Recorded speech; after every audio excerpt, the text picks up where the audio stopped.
It's 1990 and Sega is desperate for something that could even stand on the same stage as the NES and Mario. Alex Kidd had served as Sega's unofficial mascot for the Master System, but with the release of the Sega Genesis, the company was in sheer desperation for something better if they had any hopes of beating Mario. The Sega Genesis has been out for 2 whole years, yet doesn't have much of a solid identity. To combat this, Naoto Oshima and Hirokazu Yasuhara are given the enormous task of creating a mascot for the company that will quite literally decide the fate of Sega's future success in the gaming industry. Speed was always the main focus for the design for the game and was conceptualized by Yuji Naka, who basically wanted to make a platformer similar to Mario but with a speed element. However, before the color palette was even selected, the two and their team headed to New York City to survey random people in Central Park. Yep, they did that.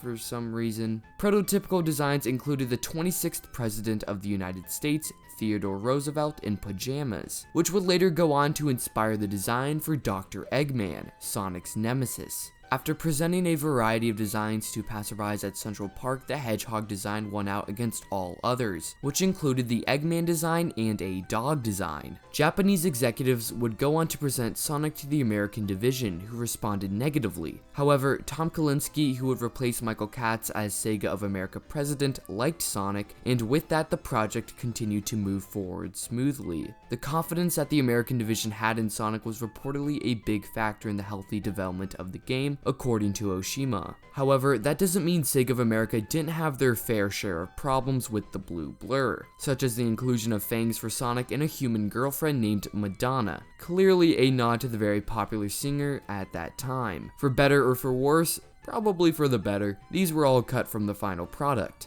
Now that the team had spent thousands of dollars in travel fees, the team headed back to Japan to flesh out Sonic's full design. One of the main objectives for this would be the ability for children to redraw him easily, similar to, say, Mickey Mouse. Instantly recognizable was the goal, but just as importantly, the character needed to represent Sega properly. Sonic is of course a blue hedgehog, and the team decided upon that color to match the company's logo. To illustrate Sonic's need for constant motion, if Sonic stood still for a period of time, he would change his face expression and stance to something more apparent of impatience. Sonic also had a unique face expression for every action he could do, making him far more animated and lifelike than his competitor, Mario. Another aspect of Sonic would actually be his shoes. Now a defining feature of the Hedgehog, it was actually debated whether or not to have them as a power-up. Conveying an aesthetically pleasing look for the fast-moving animations that accompanied his spinning legs, Sonic's shoes were also inspired by Michael Jackson's album Color of Bad, which featured the colors of red and white. After finally fleshing out what Sonic would look like, the team had to devise one of the most important design choices for the game, the title screen. Oshima created an entire made-up backstory for Sonic, and this was that there was a pilot in the 1940s who flew at high speeds, earning the nickname Hedgehog, due to his love of flying at high speeds, messing up his hair, which looked like spikes. The pilot would later go on to marry a woman who wrote and illustrated children's books, and would then write a book about a hedgehog based on her husband, which would go on to become the premise of the original game,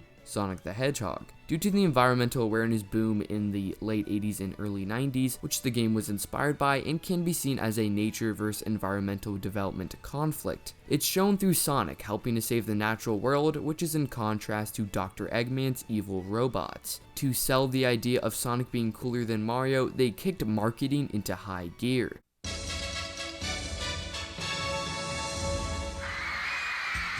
おいおい、みんなが君を随分と待っていたぞ。ビュンビュンハリネズミ、ほら来た、ソニック登場。こ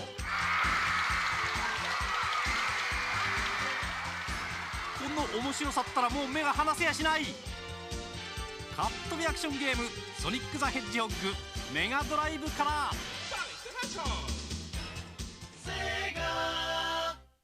Ah yes, the good old days of marketing. Sonic the Hedgehog would be released on June 23rd, 1991, and would become a great success for Sega, which included a bonus of popularity after becoming a pack-in title for the Genesis. I hope you enjoyed this video, and thanks for watching.